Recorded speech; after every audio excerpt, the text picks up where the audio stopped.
Quoi intéressez-vous? Bonjour, bienvenue sur Antithèse Radio. Nous sommes deux élèves de Bac Pro Ciel. Je me nomme Simon et mon camarade Lorenzo. Aujourd'hui, nous aimerions bien vous parler des bases de la cybersécurité. Vous savez, les trucs simples mais que beaucoup de gens oublient. Excellente idée. Je me nomme Lorenzo et aujourd'hui, je vais vous parler de la cybersécurité. Ce n'est pas que pour les experts. Souvent, même les trucs les plus basiques protègent le mieux. Ok, alors première question.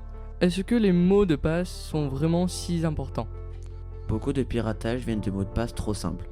1, 2, 3, 4, 5, 6, AZERTY ou le prénom du chien. Ah, je me sens un peu visé. La règle d'or, c'est un mot de passe long, unique pour chaque service et idéalement généré par un gestionnaire de mots de passe.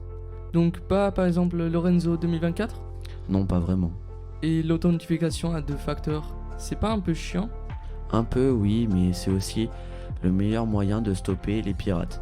Même si le mot de passe fuit, il reste le deuxième code pour entrer. Bon, ok, je vais arrêter de l'ignorer quand s'il me le propose. Et les mails, c'est vraiment un danger? Moi je clique que quand ça a l'air sérieux. Oui, c'est que tout le monde croit. Les hackers sont très bons pour imiter les banques ou les services publics, même un collège. Et comment je les repère alors?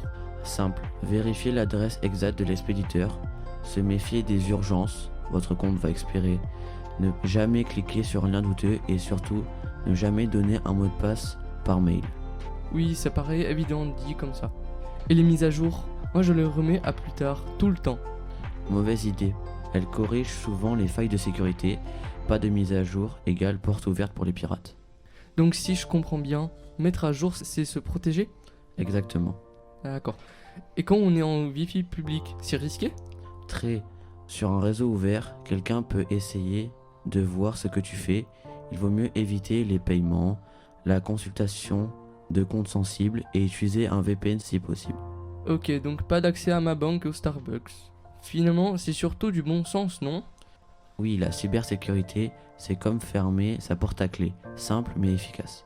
D'accord. Merci beaucoup Lorenzo, et merci à ceux qui nous écoutent.